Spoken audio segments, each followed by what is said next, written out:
آپ لوگوں کو چاہیے کہ دین کے علم جو ہے وہ حاصل کرے،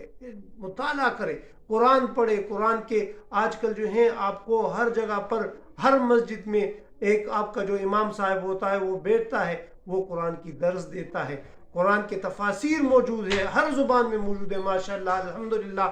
آج کل کے دور میں اگر آپ دیکھ لو تو آپ کو ہر زبان میں قرآن شریف کے ترجمے ملیں گے اور اس کے ساتھ تفاسیر ملیں گی۔ تو ابھی کوئی یعنی اس میں کوئی بہانے کی ضرورت نہیں ہے، آپ لوگ جو ہے لٹریچر پڑھ لو، حدیث کی کتابیں ہیں، احادیث کو پڑھو اور اس کو یعنی قرآن شریف کی جو تفسیر آپ خود سیکھتے ہو پھر اس کو آگے تک بھی پہنچاؤ، انشاءاللہ ہمارے پوری زندگی میں یہ دین اسلام پورا کا پورا آئے گا۔ اور یہ بھی ہے نا کہ ادخلوا فی السلم کافہ، کہ اسلام میں پورے کے پورے داخل ہو جاؤ، صحیح ہے۔ تو انشاءاللہ ہم جو ہیں اسلام میں پورے کے پورے داخل ہوں گے، ہم قرآن شریف کو سیکھیں گے بھی اور دوسرے تک بھی پہنچائیں گے، اس کے حلال کو حلال جانیں گے اور اس کو حرام کو حرام تصور کریں گے، یہ خاصیتیں میں آئیں گی تو انشاءاللہ اللہ تعالی ہم پر جو ہے وہ جنت میں ہمیں خوشخبری دے گا اور جہنم سے ہمیں بچائے گا۔